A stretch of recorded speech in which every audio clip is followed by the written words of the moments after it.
ऐसा है कि विगत दिनों अपने देश के सबसे बड़े मेले, धार्मिक मेले, माघ मेले में कुछ घटना हुई थी। उसके बाद उत्तर प्रदेश के मुख्यमंत्री ने ये वक्तव्य दिया कि समाज में कुछ कालनेमी आ गए। नाम उन्होंने बताया नहीं। मुझे डायबिटीज है। मेघदूत मधुशून्य ये हाई ब्लड शुगर और ब्लड प्रेशर को कंट्रोल तो करता ही है, साथ में ये मुझे काफी एनर्जेटिक रखता है। मेघदूत मधुशून्य खाओ, फिट एंड फाइन हेल्थ बनाओ। तो ये चिंता हुई कि अगर हमारे समाज में छद्मवेशधारी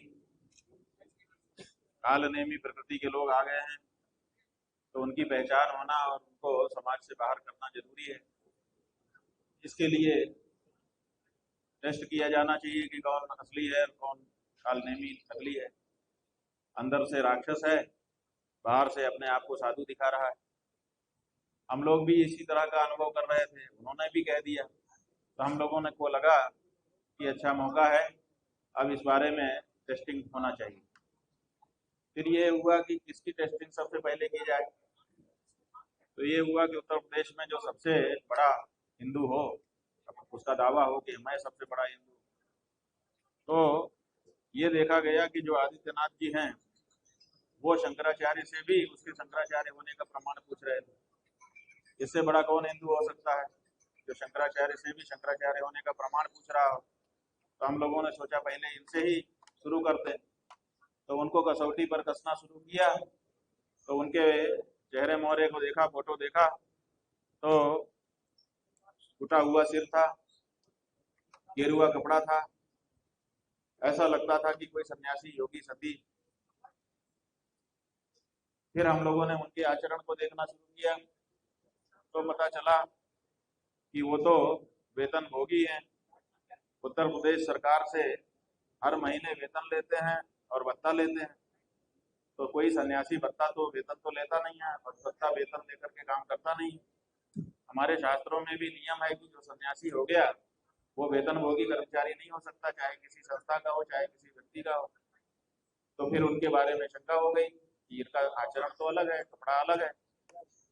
फिर हम लोगों ने देखा कि जो व्यक्ति संन्यास धारण करता है वो अहिंसा का व्रत ले लेता है, वो हिंसा नहीं करता है। और एक मुख्यमंत्री के रूप में करोड़ों पशुओं को मार करके उनका मांस बेचने का उनका कारोबार है, एक्सपोर्ट का बहुत बड़ा उत्तर प्रदेश सरकार का। तो ये काम भी सन्यासी योगी करता नहीं है और ये कर रहे हैं। तो फिर शंका हो गई मन कि ये असली सन्यासी हैं कि नकली सन्यासी हैं, असली हिंदू हैं कि नकली हिंदू हैं। तो हम लोगों ने कहा कि आपके बारे में शंका उत्पन्न हो गई है, आप 40 दिन में इसका उत्तर दीजिए कि आप असली सन्यासी हैं कि नकली हैं, असली हिंदू हैं कि नकली हिंदू हैं। वो 40 दिन प्रतीक्षा करते करते बीत रहा है। 38 दिन हो गए हैं, 2 दिन और बीच में है। 41वां दिन हम लखनऊ आएंगे और आकर के इस बारे में जो बात निकल के आएगी उसको घोषित करेंगे, ये हमने कहा था। तो हम अब काशी से चल पड़े हैं, आपके उन्नाव आए हैं। आगे हमको नैमिषारण्य होकर के तीर्थ दर्शन करते हुए लखनऊ जाना है। इसीलिए जाना है, इसीलिए इसकी जरूरत पड़ गई कि असली नकली का भेद समाज को पता चल जाए, ताकि नकली कोई आकर के समाज को ठगे ना। अब इसी बीच में जो गौ माता की बात, गौ हत्या के बारे में, वो भी हम लोगों ने अध्ययन किया। अध्ययन में ये निकल करके आया कि उत्तर प्रदेश ऐसा राज्य है जिसमें निरंतर जो हमारी देशी गौ माता है उनकी संख्या घट रही है। पिछली जो पशु गणना हुई है उस गणना से लेकर और उसके बाद से अभी तक जो आंकड़े उपलब्ध हैं और उनका जो प्रोजेक्शन हो सकता है उसके अनुसार 2012 से लेके अभी तक लगभग 18 से 19 लाख गायें कम हो गई हैं। तो ये गायें कम क्यों हो रही हैं, ये बड़ा प्रश्न है। और इधर बीफ एक्सपोर्ट में बीफ का निर्यात बढ़ता ही चला जा रहा है, 60% तक बढ़ गया है। यही नहीं, जो बीफ निर्यातक कंपनियां हैं उनसे मोटा चंदा भी भारतीय जनता पार्टी को मिल रहा है। अल्लामा समूह नाम की जो कंपनियों का समूह है, उस समूह के द्वारा पिछले वर्ष ही 1 नंबर में 30 करोड़ रुपए का चंदा भारतीय जनता पार्टी को दिया गया है। ये बात भी निकल करके आई। तो फिर ये लगा कि भाई ये क्या बात है, ये तो नहीं होना चाहिए। गौ भक्तों का वोट और गौ हत्यारों का नोट दोनों एक ही झोली में रखा जा रहा है। दोनों क्या एक झोली में रह सकते हैं? तो इस बारे में भी स्पष्टता करने का प्रश्न इस समय उपस्थित हो गया है। इन्हीं सब प्रश्नों के मद्देनजर हम लोगों ने सोचा कि एक धर्म युद्ध की घोषणा करनी चाहिए, ताकि धर्मी और अधर्मी अलग अलग होकर के एक दूसरे से लड़ना चाहे तो लड़े, धार्मिक धार्मिक ना लड़े और अधार्मिक अधार्मिक ना लड़े। तो इसीलिए धर्म युद्ध की घोषणा की गई है। 11 तारीख को उसका शंखनाद लखनऊ से किया जाएगा और अभी हम उसी के लिए जा रहे हैं। इसीलिए इस यात्रा का नाम गौ माता के लिए होने वाले धर्म युद्ध का शंखनाद यात्रा है। शंकराचार्य जी, आशुतोष कर्मचारी पर आज हमला हुआ है ट्रेन में यात्रा के दौरान। उन्होंने कहा कि हम अपनी जान टॉयलेट में जाके बचाएंगे, क्या कहेंगे? ऐसा है कि हम जब रायबरेली में प्रातः काल थे, उसी समय वहां के पत्रकार बंधुओं के माध्यम से हमको ये सूचना मिली। आश्चर्य हुआ, किसी के ऊपर ऐसा हमला दुखी ही करेगा। जो व्यक्ति अहिंसा को मानता हो, हिंसा में जिसका विश्वास ना हो, उसको दुखी हो। हमको फोटो दिखाया गया उनका, हमको देख करके दुख हुआ। लेकिन फिर जब जो अटेंडेंट है उसका वक्तव्य देख सुनाया गया, हमको बताया गया, वो कह रहा है कि जब तक शौचालय में जा रहे थे तब तक तो ठीक थे, निकलने के बाद से कह रहे हैं कि दिक्कत हो गई। फिर उनका वक्तव्य भी बताया गया, वो कह रहे हैं कि मैंने टॉयलेट में जा करके अपनी जान बचाई, जैसा कि आप भी कह रहे हैं। इसका मतलब है कि हमला टॉयलेट में नहीं, बाहर हुआ है। तो जब बाहर किसी ने देखा ही नहीं और रेलवे में हुआ है, रेलवे जो है केवल एक जगह से दूसरी जगह ले जाने के लिए आपसे टिकट का भाड़ा नहीं लेती है, बल्कि इस अंतराल में सुरक्षा का भी जिम्मा लेती है। इसके लिए एक अलग से रेलवे पुलिस बना हुआ है, जीआरपी। तो जीआरपी स्टेशन के ऊपर भी नजर रखती है कि कहीं कोई असामाजिक व्यक्ति तो नहीं आ गया है जो हमारे यात्रियों को खतरे में डाले। और हर ट्रेन में उनके चल दस्ते होते हैं जो घूमते रहते हैं और नजर रखे रहते हैं। सीसीटीवी का भी जमाना है, वो भी रहता है। ऐसी परिस्थिति में लोग मोबाइल रखे रहते हैं। आप देखिए, सब लोग मोबाइल निकाल के रिकॉर्ड कर रहे हैं।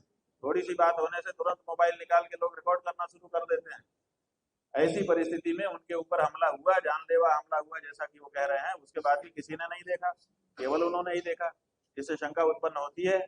और उनका जो इतिहास रहा है अपराध का, वो भी बताता है कि आपराधिक इतिहास वाले जो लोग होते हैं वो अपने ऊपर स्वयं हमला करके अपने आप को विक्टिम के रूप में दिखाते हैं। तो इससे सिंपैथी गेन करना और साथ ही साथ सुरक्षा, जैसा कि उन्होंने पहले मांग भी की है थोड़े दिन पहले ही कि हमें सुरक्षा दी जाए, तो हो सकता है सुरक्षा प्राप्त करने के लिए, सिंपैथी गेन करने के लिए, अथवा ये जो शंखनाद यात्रा हमारी हो रही है इससे ध्यान भटकाने के लिए जनता का ये प्लान किया गया हो। लेकिन हमारा इसमें इतना ही कहना है कि उनको सुरक्षा दी चाहिए।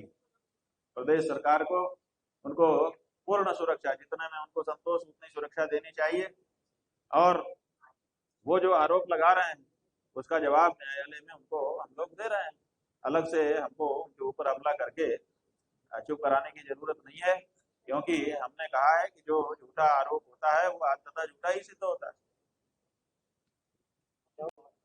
हाँ, क्या सवाल है?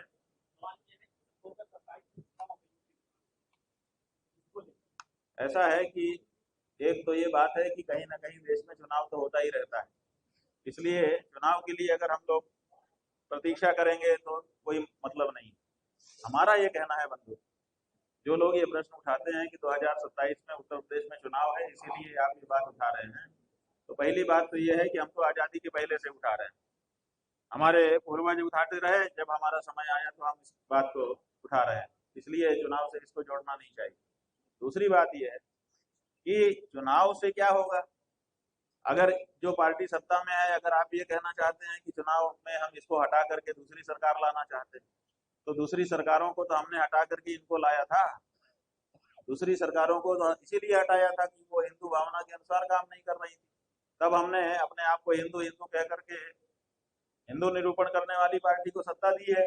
इस समय वो सत्ता डबल इंजन की चल रही है।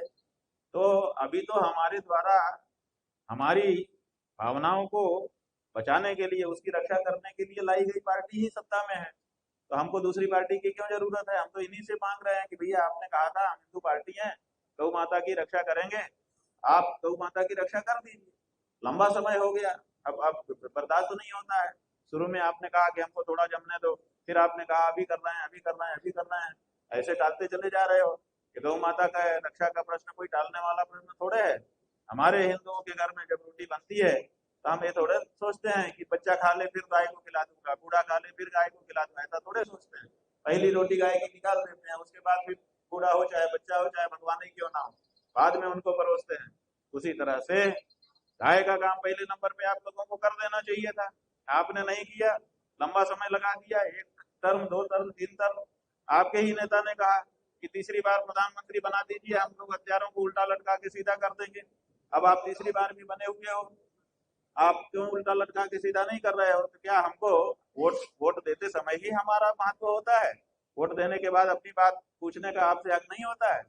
आप कहते हैं कि चुनाव आ गया इसलिए पूछ रहे हैं। अरे हमने आपको वोट दिया था, हमारा हक है आपसे सवाल पूछने का, हम अपने हक से पूछ रहे हैं। और आपसे, आप इस समय सत्ता में हो, आपसे पूछ रहे हैं। जिस समय जो सत्ता में आएगा, अगर उसने कोई वादा किया होगा तो उससे भी हम सवाल पूछेंगे, इसमें क्या खराबी है?